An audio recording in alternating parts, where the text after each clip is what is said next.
one of the most secret stories that was revealed to me, sir, is about these beings. This story was revealed to me first in Barotseland, then in the country today called Rwanda, once known as Rwanda Urundi. Then I learned about this story at that time on the foothills of Mount Kilimanjaro. This is the story, a story you find throughout Africa. There was once a time when the blue sky was invisible, when the whole world was covered with mist, when you could not see the sun as it is now. You only saw it as a splash of white light moving slowly across the sky. At that time, there was an eternal drizzle every day of the year. At that time, people could not see the stars. People only saw the trees growing, trees which were very, very big. There was no desert at that time, only jungle everywhere where you went. At that time, sir, people were what we call in Zulu, ngubili. A human being was both male and female in one body. And out of the sky, one day, came terrible objects. They were like gigantic bows made of huge gleaming gold. They were shaped like bows without strings, and they were bigger than the biggest mountains. They came out of the sky bringing great noise, black smoke, and fire with them. And out of those huge objects came them. At that time, sir, human beings could not speak. We had no gift of language at that time. And people had, however, great mental power. A man would go into the bush and, using the power of his mind, actually call out an animal which he wanted to hunt and kill for his children. And the animal would appear and kneel down before the man, and the man would kill the animal and take it home. But when the Chitawuli arrived in Africa, they told our people that they were gods and that they were going to give us human beings great gifts on one condition. We had to worship them and accept them as our creators.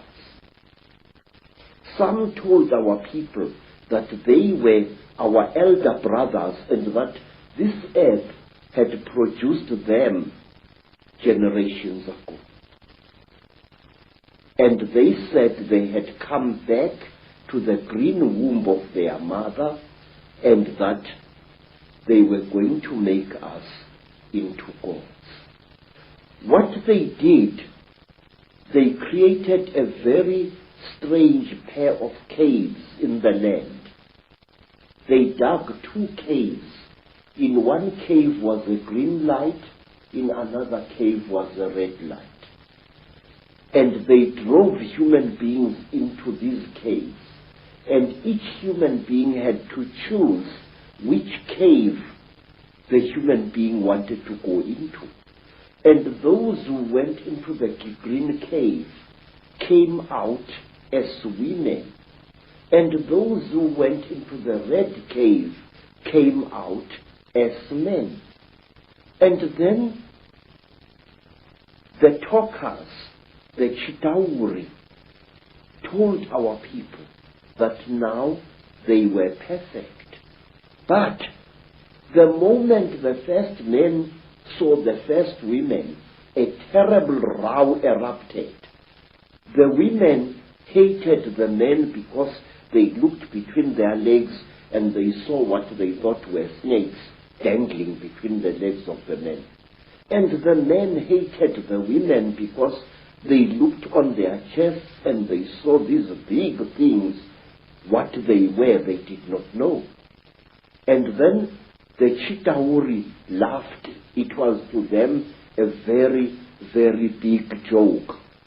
And then the Chitauri said, if you serve us, you wretched little human beings, we are going to make you into gods.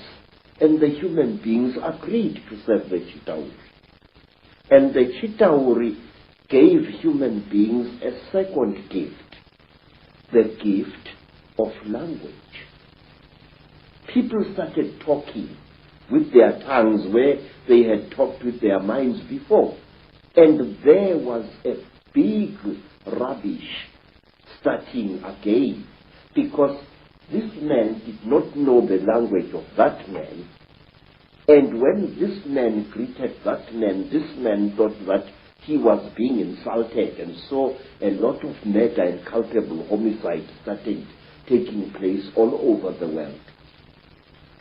When our people were given language, they found to their horror that they had lost much of their mental powers. They had paid a terrible price. But the Chitauri were now the masters of human beings. They made them, the human beings, to go into holes in the ground and to mine metal, gold, copper, tin, all kinds of metal. The Chitauri forced our people to mine. And the people were very unhappy because they couldn't